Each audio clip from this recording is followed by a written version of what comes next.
Assalamualaikum warahmatullahi wabarakatuh. Perkenalkan, nama saya Setia Widyadini dengan NIM 2201177. Nah, di sini saya akan membuat video presentasi tentang santun bahasa, di mana tugas ini adalah tugas terakhir dari bahasa Indonesia. Nah, tanpa berlama-lama lagi, mari kita lanjuti tentang materi tersebut.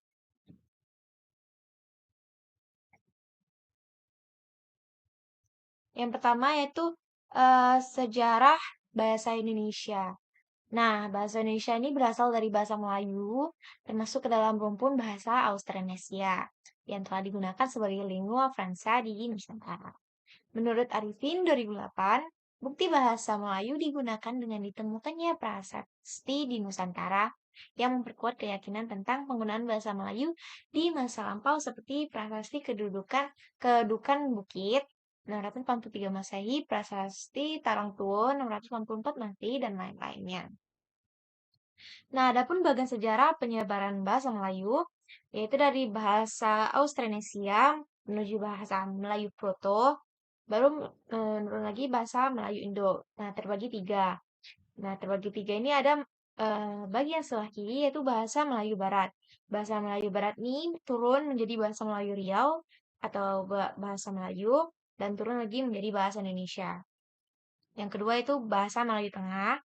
Nah, ini turun menjadi bahasa Melayu Johor, dan yang turun menjadi bahasa Malaysia, bahasa Melayu Brunei, dan bahasa Melayu Singapura.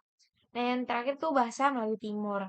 Nah, bahasa Melayu Timur ini menjadi dua, yaitu bahasa Melayu Kelantan dan bahasa Melayu Patani.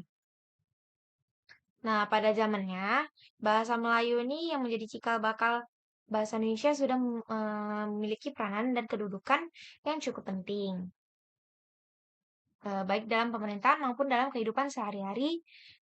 Banyaknya masyarakat asing yang singgah di Nusantara dengan berbagai bentuk bahasa, maka digunakan bahasa Melayu sebagai bahasa perhubungan. Ada beberapa faktor yang menjadi penyebab bahasa Melayu diangkat menjadi bahasa Indonesia, yaitu yang pertama, bahasa Melayu merupakan lingua franca di Indonesia. Yang kedua itu sistem bahasa Melayu sederhana. Yang ketiga, suku-suku di Indonesia sangat menerima dan dengan sukarela bahasa Melayu dijadikan sebagai bahasa Indonesia. Yang keempat, bahasa Melayu mempunyai kesanggupan untuk dipakai sebagai bahasa kebudayaan dalam arti yang lebih luas. Nah, lanjut yaitu faktor luasnya pemakaian bahasa Melayu. Nah, faktor pendukung pertama, keberterimaan bahasa Melayu sebagai bahasa Indonesia adalah faktor luasnya pemakaian bahasa Melayu terutama di wilayah perdagangan Nusantara. Nah, dilihat dari faktor penggunaan bahasa Melayu tersebut, sebelum berterima sebagai bahasa Indonesia, ternyata selama beberapa abad sebelum abad ke-20 telah dipakai sebagai bahasa perantara atau lingua franca. Nah, yang tidak hanya di Kepulauan Nusantara, tetapi juga digunakan di sebagian besar daerah Asia Tenggara. Lanjut, yaitu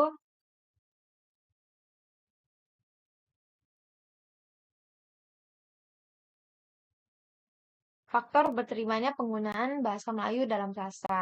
Nah, faktor pendukung keberterimaan bahasa Melayu sebagai bahasa Indonesia adalah banyaknya penggunaan bahasa Melayu baik bahasa Melayu tinggi maupun bahasa Melayu rendah dalam karya sastra.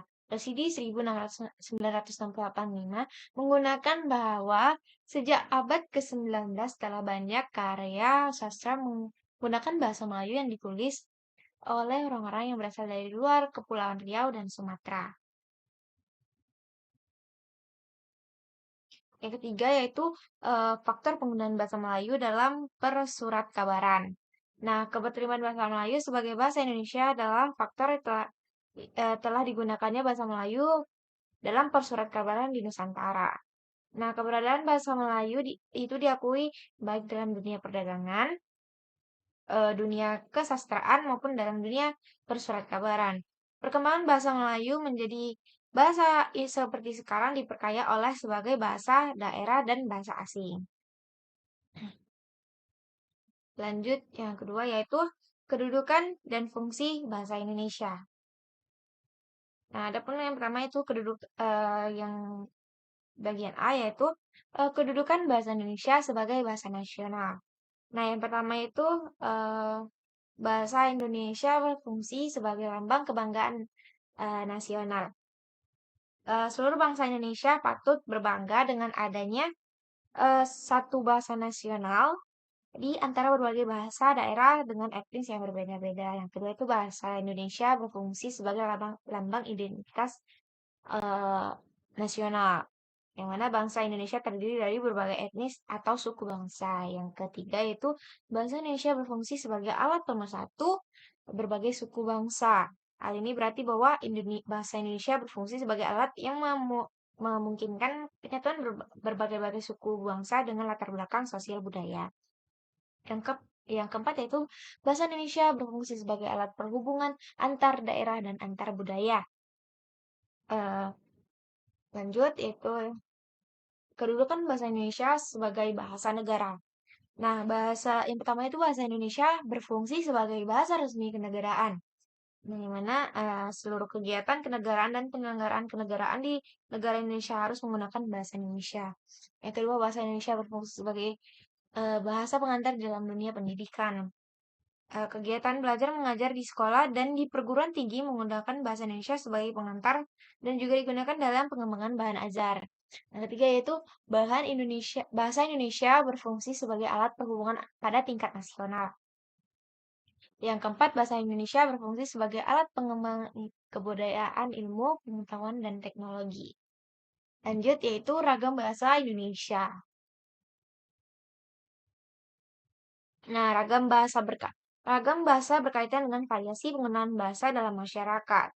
Dalam bahasa Indonesia dijumpai beberapa kata atau istilah dimaknai secara tumpang tindih. Misalnya kata variasi, ragam, langgam, laras, dan sebagainya.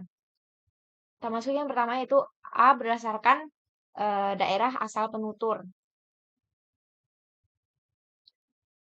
Yaitu eh, ragam bahasa yang pertama dibedakan berdasarkan daerah asal penutur.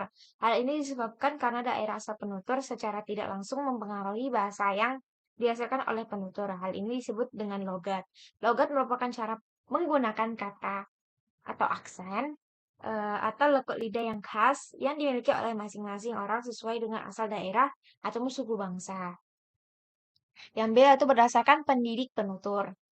Nah, pendidikan merupakan salah satu indikator bahasa yang dihasilkan oleh penutur secara tidak langsung. Seseorang yang berpendidikan tinggi diharapkan menghasilkan bahasa yang berbeda dengan seorang yang tidak berpendidikan tinggi. Hal ini disebabkan karena pendidikan mampu memberikan kosa-kosa kata yang baru serta lebih rinci dan jelas untuk menjelaskan maksud dan tujuan dari penutur. Yang ketiga itu C berdasarkan sikap penutur. Berdasarkan sikap, variasi bahasa dibedakan berdasarkan ragam bahasa santai, akrab, dan resmi. Nah, ragam bahasa santai digunakan dalam percakapan sehari-hari, yang mana di antara keluarga atau kenalan, sedangkan ragam bahasa resmi digunakan dalam situasi formal atau resmi yang berhubungan dengan kegiatan formal atau resmi. Yang keempat itu berdasarkan pokok persoalan atau profesi.